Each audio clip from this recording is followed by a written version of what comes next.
Selamat pagi Bapak Ibu dan saudara-saudaraku, salam sejahtera bagi kita sekalian. Semoga kita semua bangun dengan sehat, sukacita dan damai sejahtera. Senang sekali kita berjumpa kembali di penghujung bulan ini, 31 Mei 2022. Kita di acara Renungan Pagi. Bacaan kita pagi ini dari Kisah Rasul pasal 9 ayat 36 sampai ayat yang ke-40 dan 42 demikian. Di Yope ada seorang murid perempuan bernama Tabita. Dalam bahasa Yunani Dorcas. Perempuan itu banyak sekali berbuat baik dan memberi sedekah.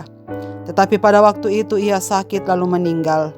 Dan setelah dimandikan, mayatnya dibaringkan di ruang atas, Lida dekat kota Yope.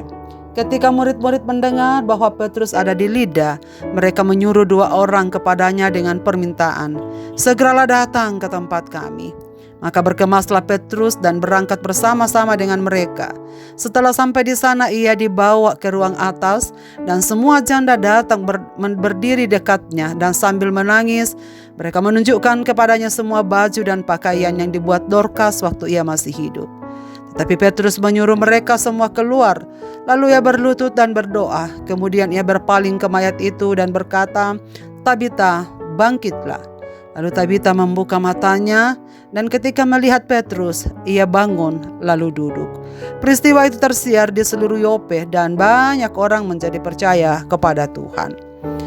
Saudara-saudaraku, apakah bukti seorang dipenuhi Roh Kudus dalam hidup sehari-hari? Ada buah yang nyata dalam kehidupannya. Suatu hari para rasul dan Petrus mengunjungi saudara-saudara seimannya di Lida.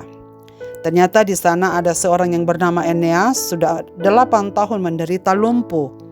Ketika Petrus melihatnya, ia berkata, "Bangunlah, Yesus Kristus menyembuhkanmu." Seketika itu juga Eneas bangkit dan sembuh. Berita menghebohkan banyak orang dan peristiwa itu segera tersiar sampai ke Yope. Peristiwa ini membuat banyak orang yang percaya kepada Tuhan. Berita ini juga ketika sampai di kota Yope, rupanya di sana sedang terjadi sesuatu. Penduduk Yope sedang berduka sebab kehilangan seorang janda yang sangat baik hati, yang banyak melakukan sedekah kepada orang-orang miskin. Ia memang bukan berasal dari keluarga yang cukup berada, apalagi kaya. Tetapi selama hidupnya ia banyak membuat kebaikan dan memberkati sesamanya. Ia seorang tukang jahit.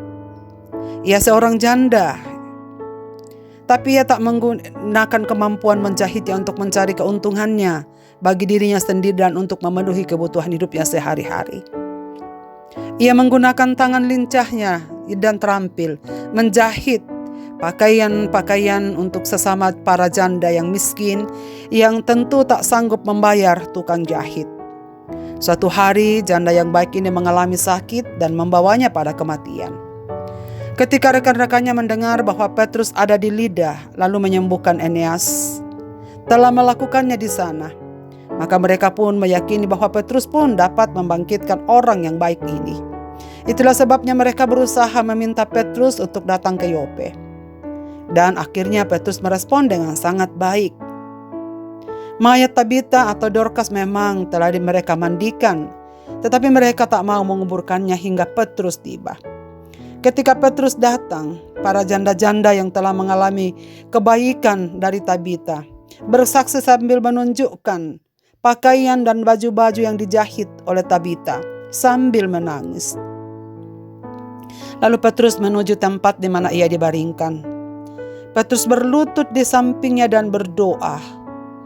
Lalu ia berpaling kepada mayat itu dan berkata kepadanya, "Tabita, bangkitlah." Seketika itu juga Tabita membuka matanya, lalu melihat kepada Petrus, lalu bangun dan duduk. Petrus membantunya berdiri dan menunjukkan kepada orang-orang banyak. Dan peristiwa itu membuat banyak orang mengenal Kristus dan percaya kepadanya.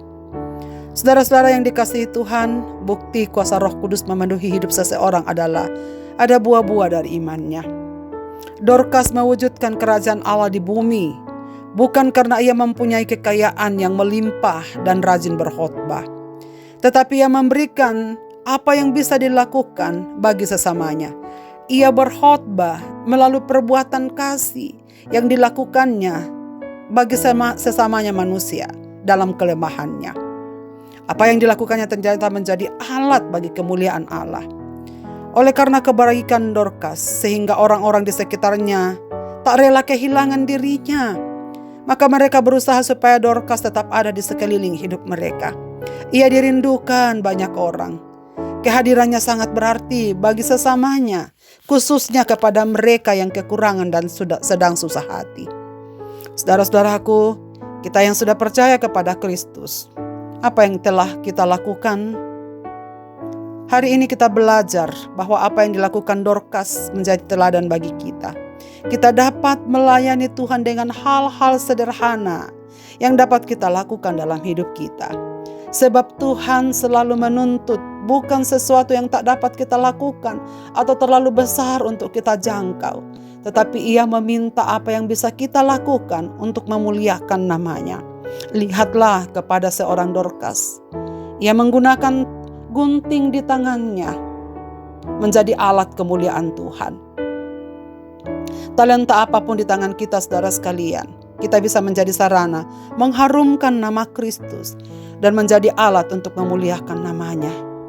Melayani Tuhan tidak hanya sebatas berkhotbah, bernyanyi, atau memberi persembahan di gereja di mana kita berkumpul, tetapi melalui cara hidup kita yang berguna bagi orang lain.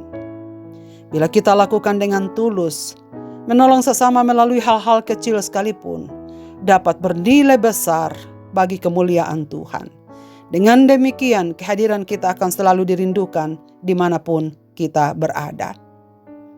Marilah kita berdoa. Bapa di sorga, kami bersyukur membuka mata kami di pagi hari ini. Dan kami masih menghirup napas anugerah Tuhan bagi kami. Itu berarti bahwa Tuhan masih menghendaki kami hidup di tengah-tengah dunia ini. Pagi ini kami merenungkan firman-Mu melalui seorang tokoh yang Engkau catatkan sendiri di dalam kitab yang kami punya, supaya menjadi pelajaran berharga bagi kami sekalian. Karena itu ya Tuhan, biarlah kami belajar kepadanya. Tuhan telah memberikan berbagai kemampuan, talenta dalam hidup kami. Ajarlah kami untuk menggunakannya melayani Tuhan. Melakukan kebaikan dalam hidup ini apapun yang kami bisa lakukan. Dan biarlah itu menjadi kesaksian yang hidup di tangan-Mu, memperkenalkan kasih-Mu bagi banyak orang. Hamba-Mu mendoakan segenap pendengar renungan pagi ini dimanapun mereka berada. Bapa, berkenanlah Engkau menggunakan hidup mereka apapun yang mereka bisa lakukan. Kiranya melalui kemampuan yang sederhana yang Tuhan berikan kepada kami, apapun yang Tuhan percayakan dapat kami pertanggungjawabkan dengan baik. Dan Engkau lihat kehidupan umat-umat-Mu ini ya Tuhan. Apapun yang sedang terjadi dalam hidupnya, perkenanlah Engkau memberkati. Berilah kami kekuatan untuk terus bersaksi tentang kepada siapa kami percaya. Dalam tangan kasih-Mu Bapa, kami serahkan hidup kami sepanjang hari ini. Dalam Yesus Kristus Tuhan dan Juru Selamat, kami berdoa. Amin. Selamat beraktivitas Bapak, Ibu, dan saudara-saudaraku. Tuhan Yesus memberkati kita dengan firman ini. Amin.